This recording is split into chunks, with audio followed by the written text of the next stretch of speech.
Good morning. Happy Friday, Fliega Day. Fliega, Fliega, whatever. Alright. Let's see here. Hide this thing. Alright. Amazon. Flash briefing. Jamie, here's your flash briefing. In NPR News. Live from NPR News in Washington, I'm Windsor Johnston. Emergency crews are working to contain catastrophic wildfires burning across the island of Maui. The blazes have forced mass evacuations and destroyed hundreds of structures, including many homes and businesses. President Biden has declared a federal disaster declaration for Hawaii, which will help residents rebuild. Federal Emergency Management Agency Administrator Deanne Criswell tells NPR that the declaration is designed to jumpstart the island's recovery. It will help reimburse the jurisdictions for a lot of the costs that they are incurring, but it also allows us to bring in all of our federal partners to support any of the remaining response fees as they're still working to extinguish the fire and as they need additional debris removal, assets, all of that is covered within this. Authorities say at least 55 people have died in the fires. The death toll is expected to rise.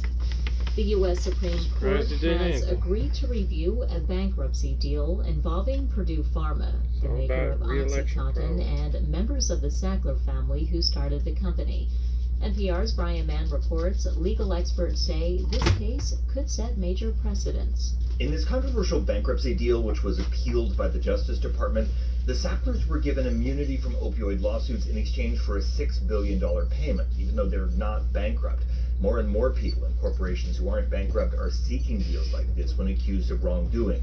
Lindsay Simon is a bankruptcy expert at Emory University. She says a ruling from the Supreme Court in this case could establish whether these settlements are allowed. It will be the decision that really dictates whether these are even bankruptcy deals in the first place. The Supreme Court will hear arguments on the case in December. Until then, payments to thousands of opioid victims will be on hold. Brian Mann, NPR News. Stocks on Wall Street opened lower this morning after reports showed higher than expected inflation at the wholesale level last month. NPR's Scott Horsley reports the Dow Jones Industrial Average slipped about 30 points in early trading. The Labor Department says wholesale prices in July were up 0.8% from a year ago, a larger jump than forecasters had expected. Wholesale prices rose 0.3% between June and July, after being flat the month before. The news comes one day after a report on retail inflation, which generally showed price increases most of us easing don't follow in the recent stock months. market anymore. Markets are still betting the Federal Reserve will leave interest rates unchanged next month. The price of Disney streaming services is going up this fall. Watching Disney Plus or Hulu without ads will cost an extra $3 a month starting in October. Disney's also following Netflix in cracking down on password sharing as it tries to turn a profit on the money-losing streamers. Scott Horsley, NPR News, Washington. On Wall Street, the Dow was up 46 points.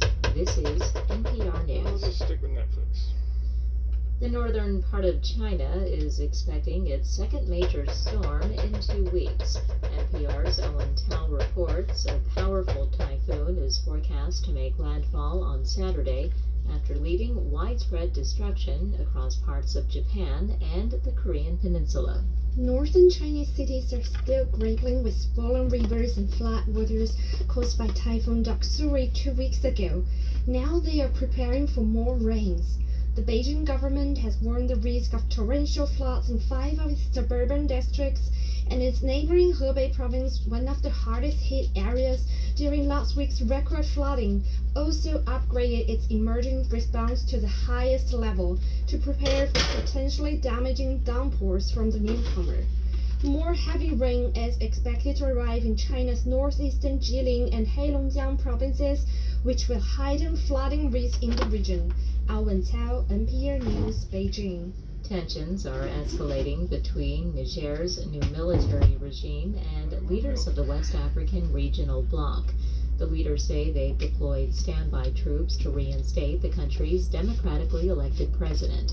The military defied a Sunday deadline to return President Mohamed Bazoum to office after ousting him from office 2 weeks ago.